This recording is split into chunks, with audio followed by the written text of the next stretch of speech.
Oi, pessoal. Vamos começar a nossa aula. Hoje a gente vai estar começando com uma história de um novo personagem, que é Moisés. A aula passada a gente viu a história de José e que o povo do Egito, o povo de Israel, se formou após toda a família de José e seu pai começar a morar no Egito. E aí esse povo cresceu, cresceu, e eles acabaram eventualmente sendo escravizados pelos egípcios.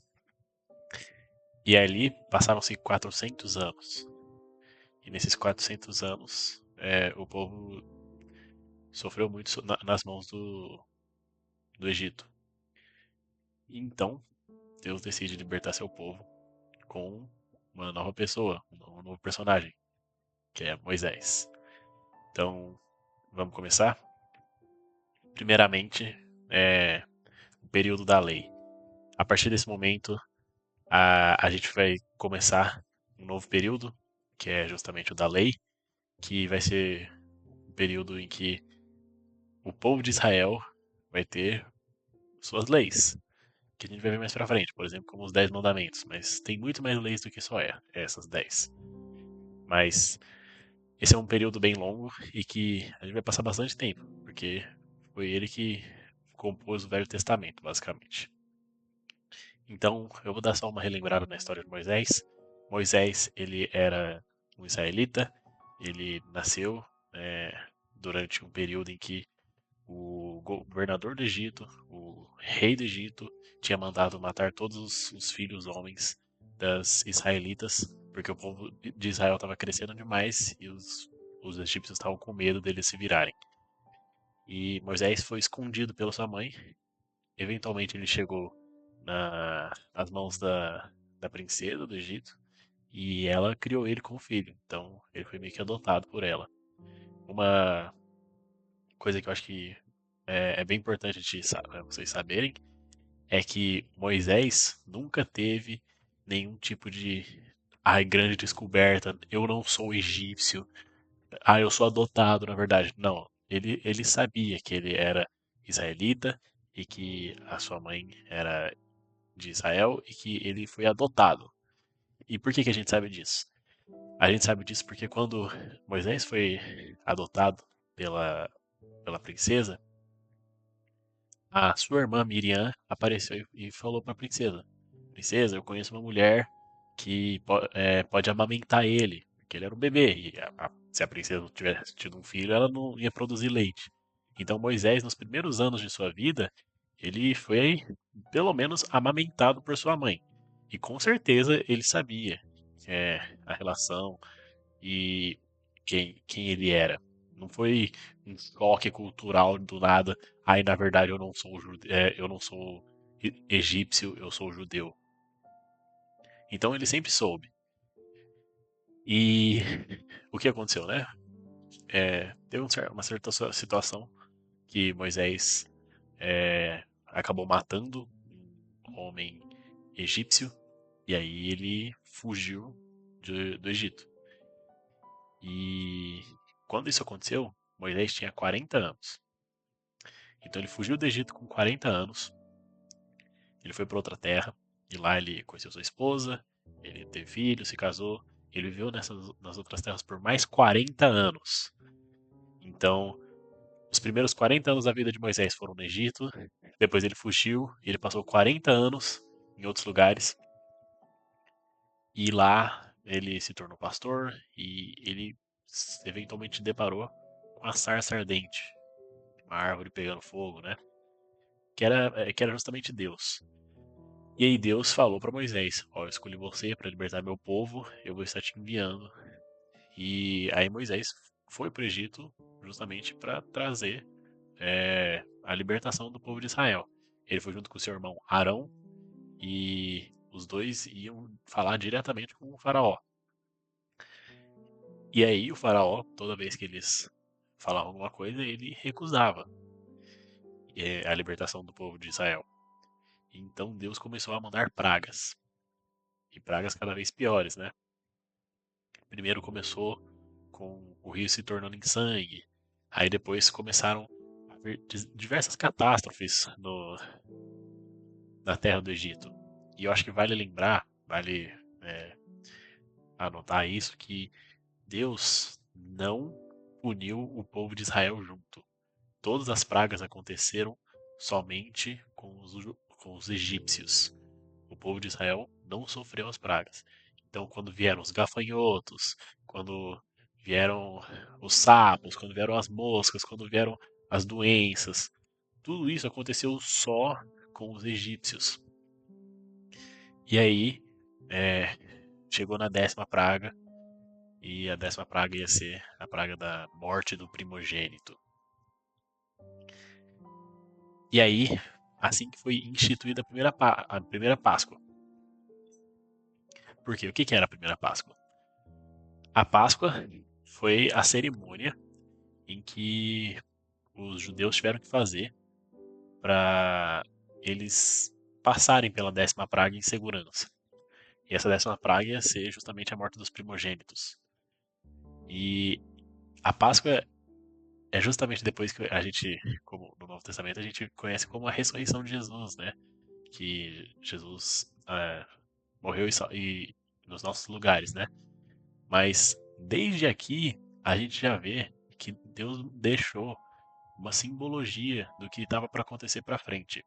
Então a gente vê que Deus passou para o povo de Israel certinho o que eles tinham que fazer.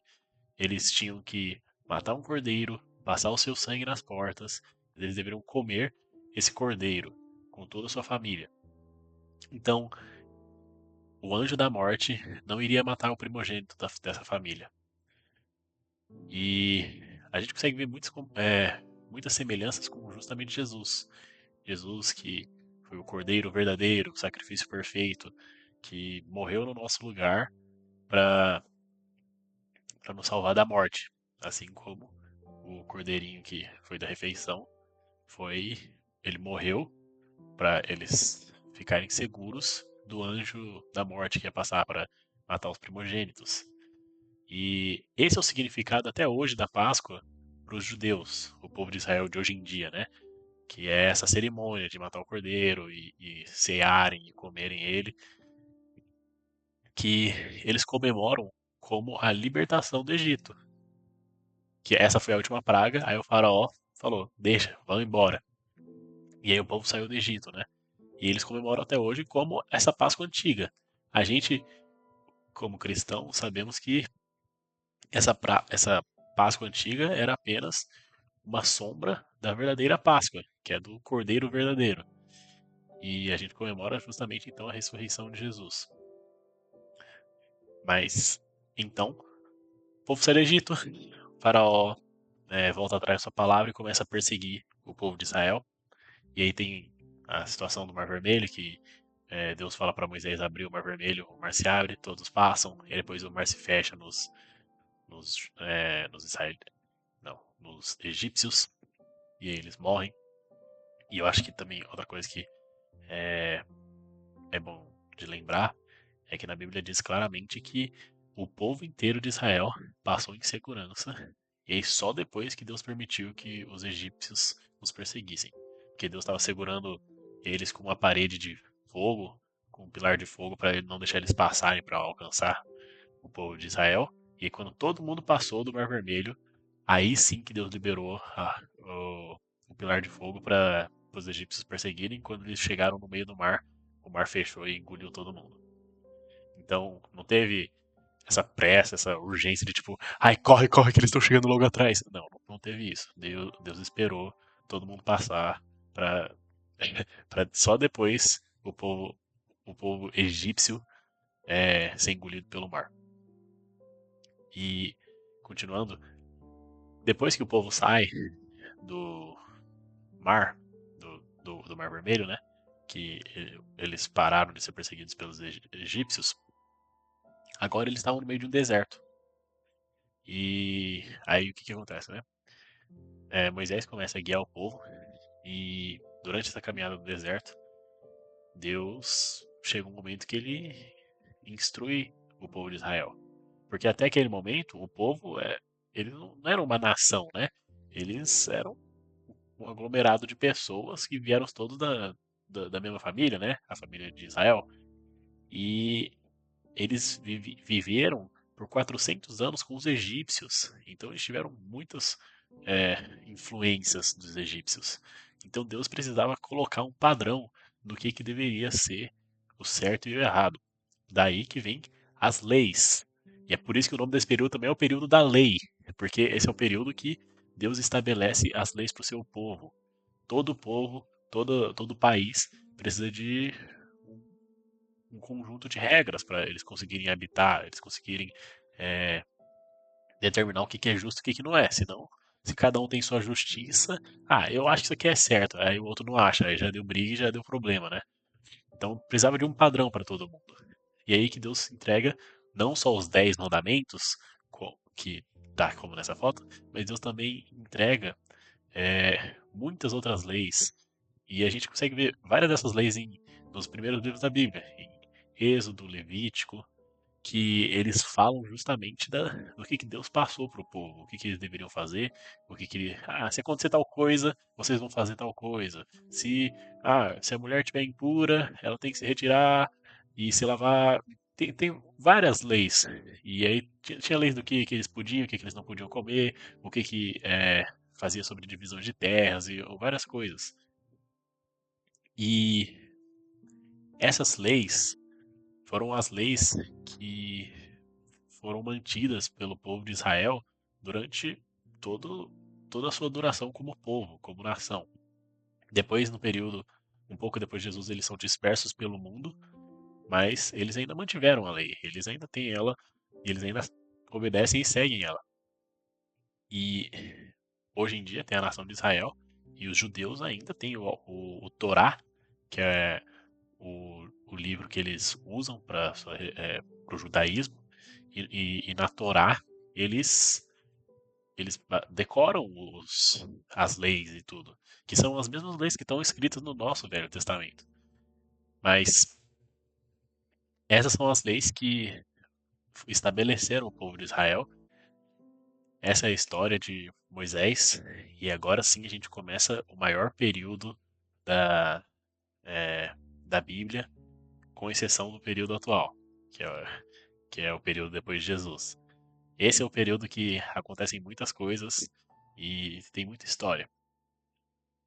Mas também é um período que a gente aprende muita coisa sobre o povo de Israel, sobre o caráter de Deus e que Deus é o mesmo desde aquela época até hoje. Tem gente que fala que, quando Jesus chegou, Deus mudou sua aproximação e tal, mas Deus sempre teve o desejo de se encontrar com o homem e de ser próximo do homem. E pelas leis, foi uma das tentativas, mas o homem não conseguiu.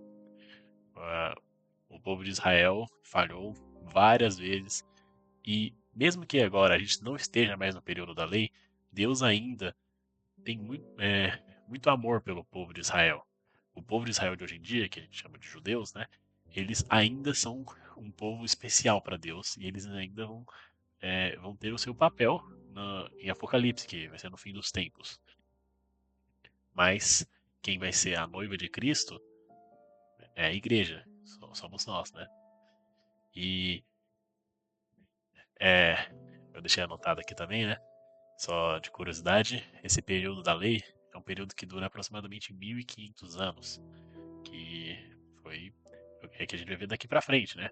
Tem toda a conquista da terra, que por enquanto o povo tá no deserto, né?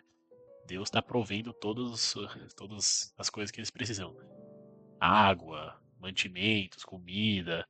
Deus que está provendo tudo, porque eles estão vivendo no deserto. Eles vão viver no deserto por 40 anos ainda.